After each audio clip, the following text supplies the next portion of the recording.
여러분, 인생에서 가장 소중한 게 무엇입니까? 돈입니까? 권력입니까?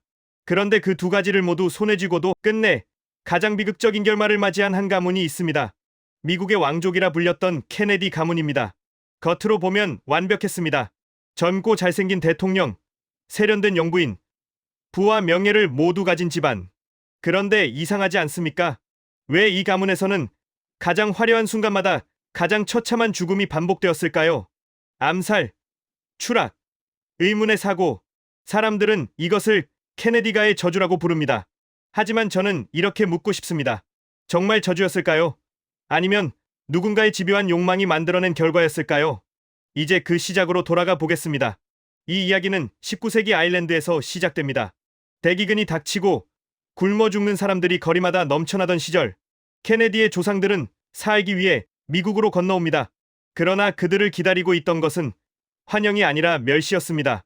아일랜드인은 게으르고 천하다는 편견, 인간 취급조차 하지 않던 사회 분위기, 실제로 식당 앞에는 개와 아일랜드인은 출입 금지라는 문구가 붙어 있었습니다.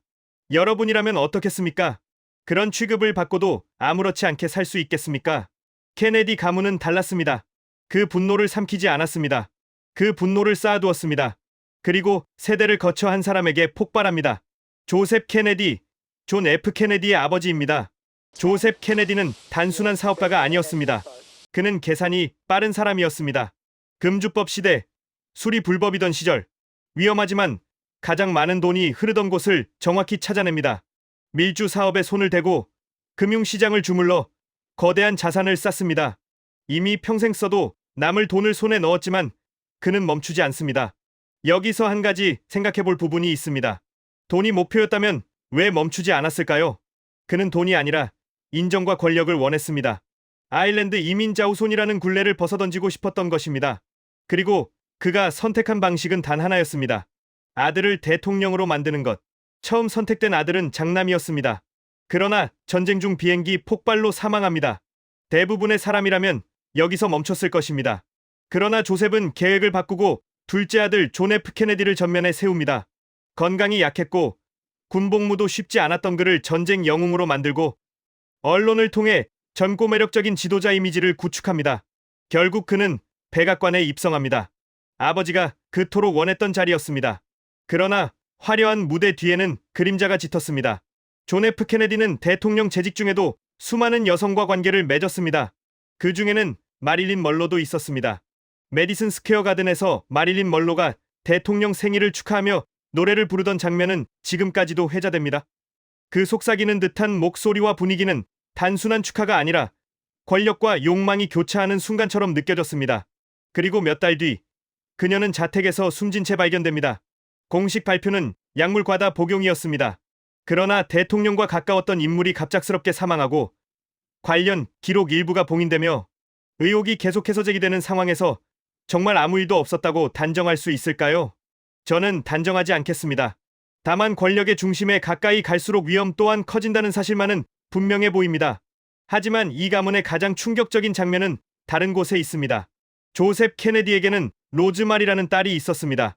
약간의 학습 지연이 있었던 아이였습니다. 완벽한 가문을 꿈꾸던 아버지의 눈에는 그것이 흠으로 보였습니다. 결국 그는 전두엽 절제술이라는 위험한 수술을 결정합니다. 당시에도 위험성이 크다고 알려진 수술이었습니다. 결과는 비극이었습니다. 로즈마리는 인지 능력을 잃고 평생 시설에서 살아가야 했습니다. 이 사실은 오랫동안 외부에 알려지지 않았습니다. 가문의 명예를 지키기 위해 한 존재가 조용히 사라진 것입니다. 여러분이라면 가문의 성공을 위해 자식의 삶을 희생할 수 있겠습니까? 이 질문은 쉽게 넘길 수 없습니다. 그리고 마침내 1963년 11월 22일 텍사스 댈러스에서 총성이 울립니다.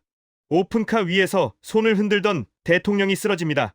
제클린의 분홍색 정장은 피로 물들고 그 장면은 전 세계에 생중계됩니다. 미국의 꿈이 멈추는 순간이었습니다. 형이 쓰러진 뒤 동생 로버트 케네디 또한 유세장에서 총격을 당합니다. 하늘에서는 비행기가 추락하고 거리에서는 총성이 반복됩니다. 이쯤 되면 사람들은 저주라는 단어를 떠올립니다. 그러나 저는 이렇게 생각합니다. 권력을 향해 질주할수록 빛은 강해지고 빛이 강해질수록 그림자도 짙어집니다. 케네디 가문은 정상에 올랐지만 정상은 가장 거센 바람이 부는 자리였습니다. 조셉 케네디는 노년의 휠체어에 앉아 자식들의 장례식을 지켜봐야 했습니다. 세상 누구보다 많은 돈과 권력을 가졌지만 그의 말년은 고요하지 않았습니다. 그가 원했던 것은 가문의 영광이었지만 마지막에 남은 것은 반복된 비극이었습니다. 케네디 가문의 이야기는 저주라기보다 멈추지 못한 야망의 기록일지도 모릅니다. 여러분의 생각은 어떻습니까? 정상에 오르는 것이 삶의 전부입니까? 아니면 곁에 있는 사람을 지키는 것이 더 중요한 가치입니까? 역사는 화려한 이름을 기억하지만 그 이면의 선택 또한 함께 남깁니다. 이것이 케네디 가문의 기록입니다.